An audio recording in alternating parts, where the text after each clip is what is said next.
എൻ്റെ അമ്മ വീടിനടുത്തുള്ള ക്ഷേത്രമാണ് വെള്ളുത്തുരുത്തി ഭഗവതി ക്ഷേത്രം. എക്സാക്റ്റ് കോട്ടയത്തുള്ള പകുതി മുക്കാൽ ആൾക്കാർക്കും അറിയായിരിക്കും. കുംഭമാസത്തിൽ ഇവിടെ ഒരു ഉത്സവം നടക്കാറുണ്ട്.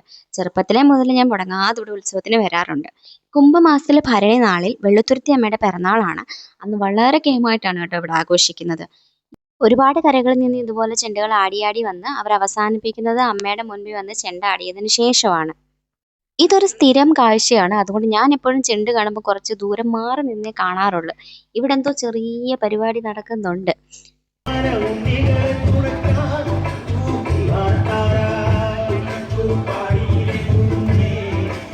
എനിക്ക് കാണാൻ ചെണ്ടിലും ഒരുപിടി ഇഷ്ടക്കൂടുതൽ കരകാട്ടത്തിനോടാണ്. കുറച്ച് കളർഫുൾ അല്ലേ, പിന്നെ ഇവർക്ക് കുറച്ച് ഡാൻസ് സ്റ്റെപ്പുകളൊക്കെ ഉണ്ട്, അതുകൊണ്ടൊക്കെ ആയിരിക്കാം. അത് കഴിഞ്ഞപ്പോൾ ഞാൻ എൻ്റെ കൂടെ പണ്ട് വർക്ക് ചെയ്തൊരു ടീച്ചറിനെ കണ്ടു. കുറച്ച് നേരം സംസാരിക്കുകയൊക്കെ ചെയ്ത്. ചെണ്ട ഏറ്റവും ഭംഗിയായിട്ട് ആടിയവർക്ക് അവിടെ ഫസ്റ്റ് പ്രൈസ് കൊടുക്കുന്നുണ്ടായിരുന്നു. എൻ്റെ ഓർമ്മയിൽ ഈ ഒരു ടീമിനായിരുന്നു ഫസ്റ്റ് പ്രൈസ് കൊടുത്തത്. ഇവരുടെ അവിടെ ആഘോഷ പരിപാടികളൊക്കെ ഉണ്ടായിരുന്നു. അതിനുശേഷം ഞങ്ങൾ ക്ഷേത്രത്തിൽ കയറി തൊഴുത്, പിന്നെ അവിടെ വെടിക്കെട്ടൊക്കെ ഉണ്ടായിരുന്നു. അതൊക്കെ കുറച്ച് നേരം കണ്ട് ക്ഷേത്രത്തിൽ നിന്ന് ഇറങ്ങി. ഉത്സവത്തിന് പോയ ഒരു ഐസ്ക്രീം മസ്റ്റ് അല്ലേ, അങ്ങനെ ഞങ്ങൾ ഒരു ഐസ്ക്രീം ഒക്കെ മേടിച്ച് കഴിച്ച് തിരിച്ചിറങ്ങി. അങ്ങനെ പോകുന്ന വഴിക്ക് എൻ്റെ അമ്മാവനെ, അമ്മായിയും, കസിൻ സിസ്റ്ററേയും കണ്ടു. പിന്നെ ചേച്ചിയുടെ കുഞ്ഞാവേ. അങ്ങനെ ഞങ്ങൾ കുറേ നേരം സംസാരിക്കുകയൊക്കെ ചെയ്ത് യാത്രയൊക്കെ പറഞ്ഞ് എല്ലാവരും തിരിച്ച് വീട്ടിലോട്ട് പോയി.